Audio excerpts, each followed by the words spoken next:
Olá, hoje nós vamos para a 10ª terça-feira. Falamos do casamento. Levei uma visita para Morrie, minha mulher. Desde o primeiro dia do nosso reencontro, ele me perguntava: quando vou conhecer Janine? Quando é que você vai trazê-la? Fui sempre dando desculpas até o dia em que telefonei para saber como ele estava passando. Morrie demorou algum tempo para chegar ao telefone e quando chegou, percebi pelos ruídos que alguém chegava ao fone ao ouvido dele. Ele não podia mais pegar e erguer o fone sozinho. Olá, disse ele ofegante. Como vai o meu treinador? Ouvi a respiração dele. Mitch, o seu treinador, não está essas coisas. Ele já não conseguia dormir. Precisava de oxigênio quase todas as noites. Os acessos de tosse agora eram um tormento. Podiam durar 1 hora e ele nunca sabia se conseguiria parar. Ele sempre disse que morreria quando a doença alcançasse os pulmões. Estremeci ao pensar que a morte dele estava muito perto. Vou aí terça-feira, eu disse. Até lá você vai estar melhor. Mitch, diga, sua mulher está aí? Ela está ao meu lado. Passe o telefone para ela. Quero ouvir a voz dela. Acontece que sou casado com uma mulher dotada de muito mais bondade intuitiva do que eu. Mesmo não conhecendo Morrie, ela pegou o telefone. Eu teria sacudido a cabeça e dito: não estou, não estou. E no instante já estava ligada com o meu velho professor, como se fossem antigos colegas de universidade. Percebi isso, apesar de só ouvir aham. Mitch me disse, obrigada, obrigada.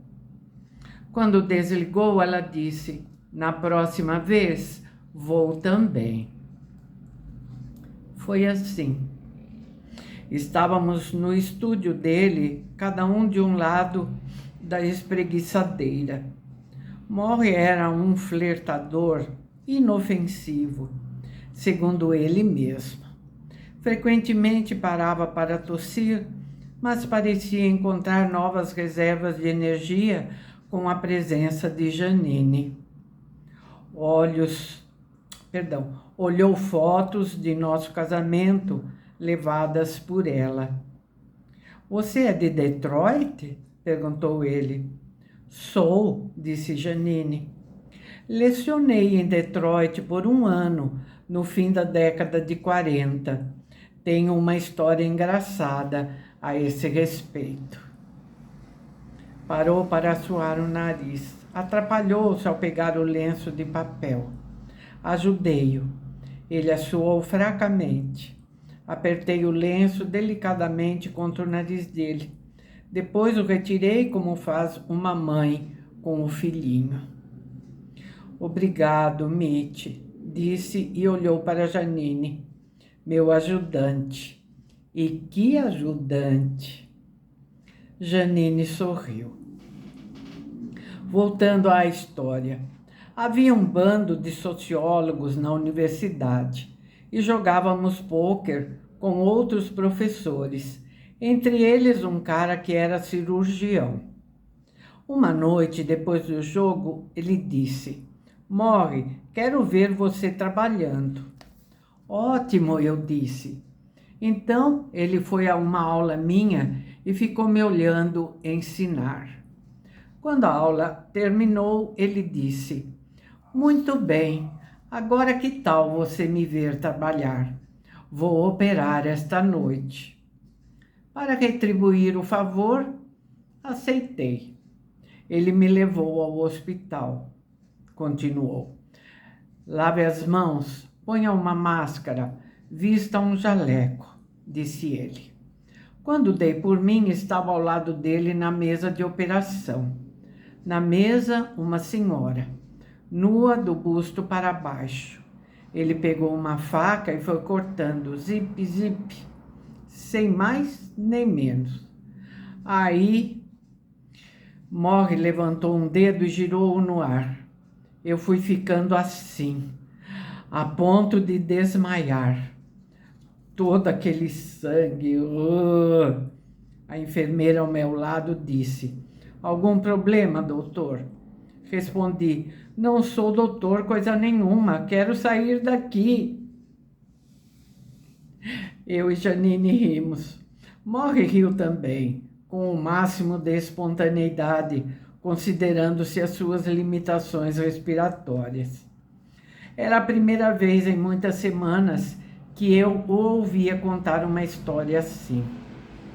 Que estranho, pensei.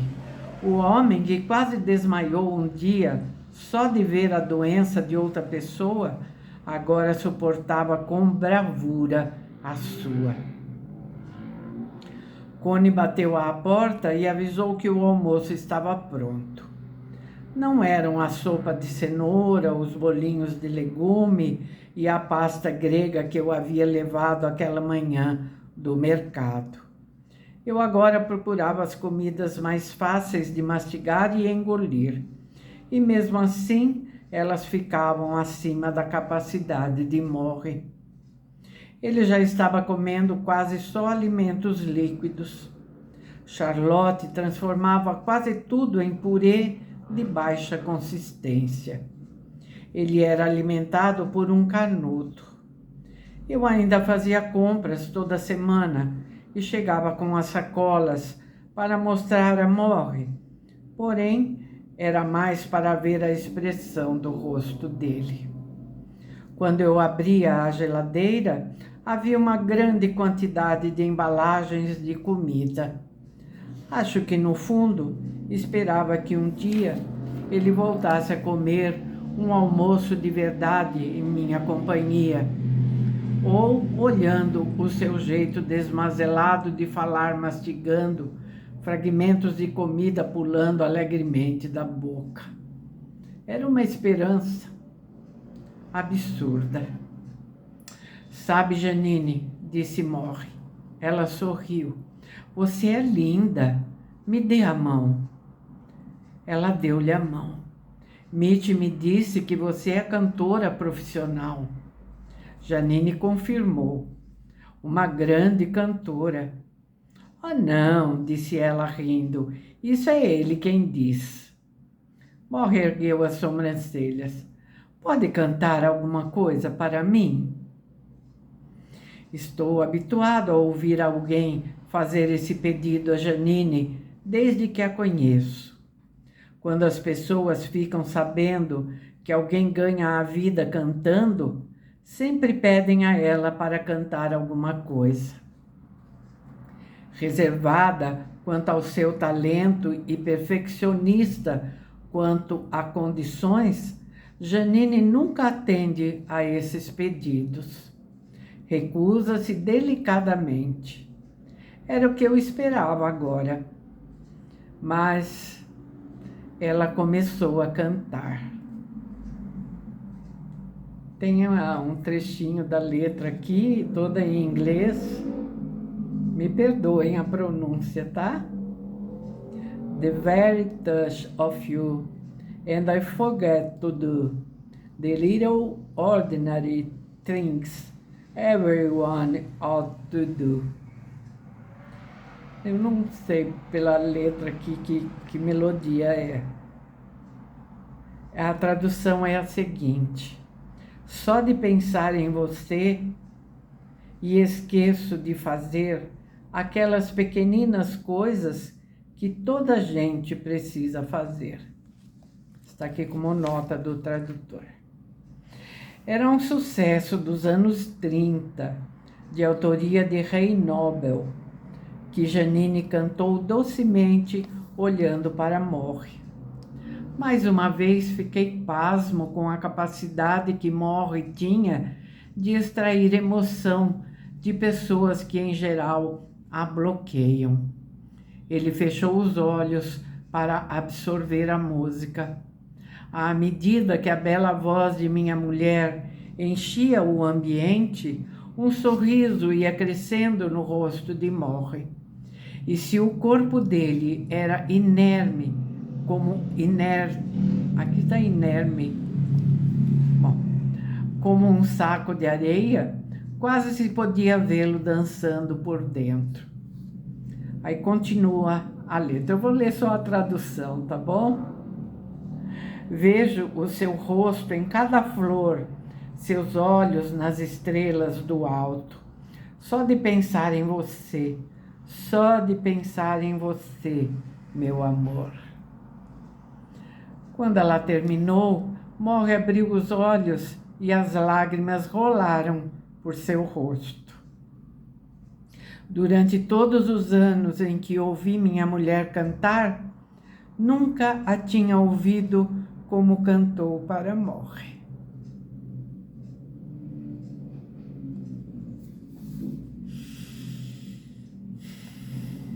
Casamento. Quase todos os meus conhecidos tinham problemas nesse setor. Alguns tinham problema para entrar, outros para sair. Minha geração encarava o assunto como se fosse um crocodilo originário de algum brejo. Habituei-me a ir a casamentos, cumprimentar os noivos e ficar um tanto surpreso quando vi o marido, poucos anos depois, em um restaurante em companhia de uma mulher mais jovem, que ele me apresentava como uma amiga. Já me separei de fulana, acrescentava. Por que temos tais problemas? Perguntei isso a Morrie. Tendo levado 7 anos para pedir Janine em casamento, fiquei me indagando se as pessoas da minha geração não estariam sendo mais cuidadosas do que as que vieram antes. Ou, quem sabe, mais egoístas. Bem, tenho pena de sua geração, ele disse. Nessa cultura é muito importante estabelecer uma relação amorosa com alguém, porque, de um modo geral, a cultura não nos dá isso. Mas a rapaziada de hoje ou é muito egoísta para entrar numa relação amorosa verdadeira, ou corre para o casamento e 6 meses depois se divorcia. Eles não sabem o que querem em um parceiro, nem sabem quem eles são. E sendo assim, como podem saber com quem estão se casando? Deu um suspiro. Em seus anos de professorado, ele foi conselheiro de muitos amantes infelizes. É triste porque é muito importante amar alguém e ser amado. É fácil compreender isso, principalmente numa fase como esta em que estou, com uma deficiência de saúde. Perdão. É ótimo ter amigos, mas os amigos não estarão aqui numa noite em que tuço muito e não durmo e preciso de alguém para ficar ao meu lado, me dar força e me prestar ajuda. Perdão. Eu vou ter que tomar uma aguinha, perdão.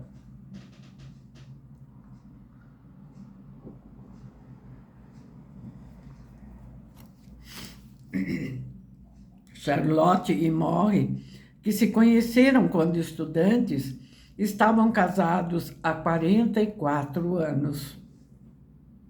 Eu os observo agora quando ela lembra a ele a hora de tomar remédios, ou acaricia-lhe o pescoço, ou fala sobre um dos filhos. Trabalharam como uma equipe, muitas vezes não precisando mais do que de um olhar silencioso para compreender o que o outro pensava. Charlotte é uma pessoa particular, própria, diferente de Morrie, mas sei quanto ele a respeita.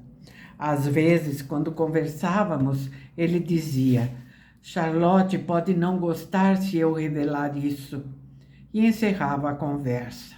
Eram as únicas ocasiões em que ele se fechava.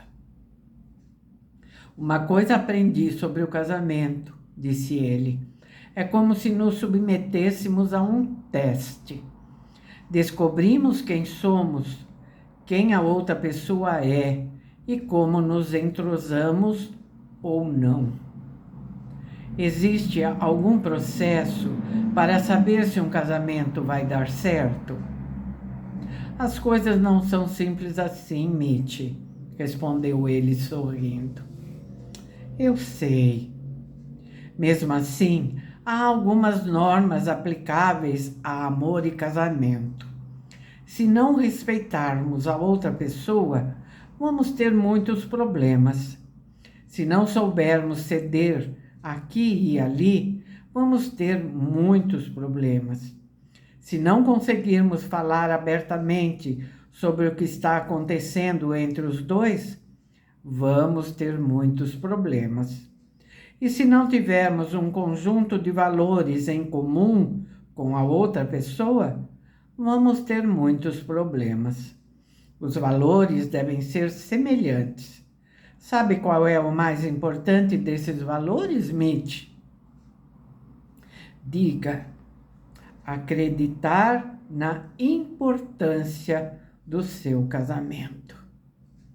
Respirou fundo e fechou os olhos por um instante. Pessoalmente, suspirou com os olhos ainda fechados. Considero o casamento uma coisa muito importante. E quem não o tentar, não sabe o que está perdendo. Encerrou o assunto citando o poema que tinha na conta de uma prece. Amem-se ou pereçam.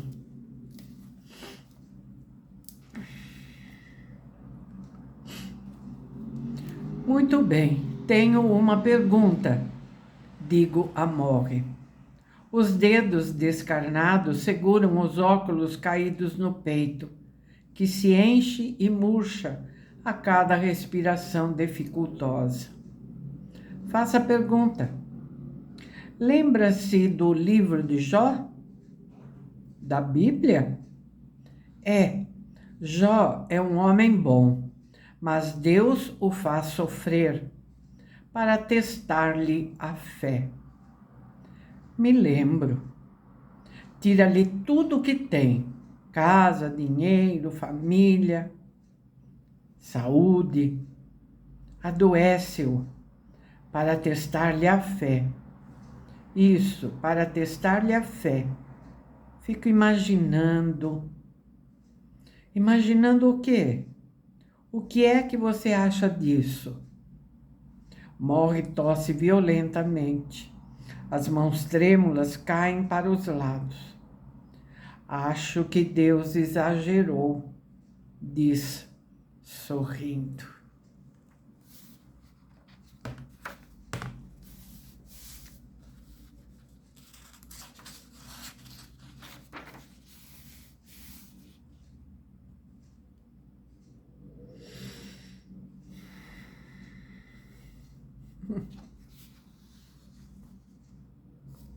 Muito lindo esse capítulo, né? Apesar do sofrimento dele, a gente se apegando aos ensinamentos, né? As reflexões, é muito lindo. Tá bem? Então foi esse o capítulo de hoje. Voltamos no próximo vídeo. Tá bem? Eu agradeço muito vocês por estarem aqui comigo. Deixem seu like, não esqueçam, tá bem? Não custa nada, né? Dá um cliquezinho ali naquele dedinho positivo, tá bom? Tchauzinho. Muito obrigada.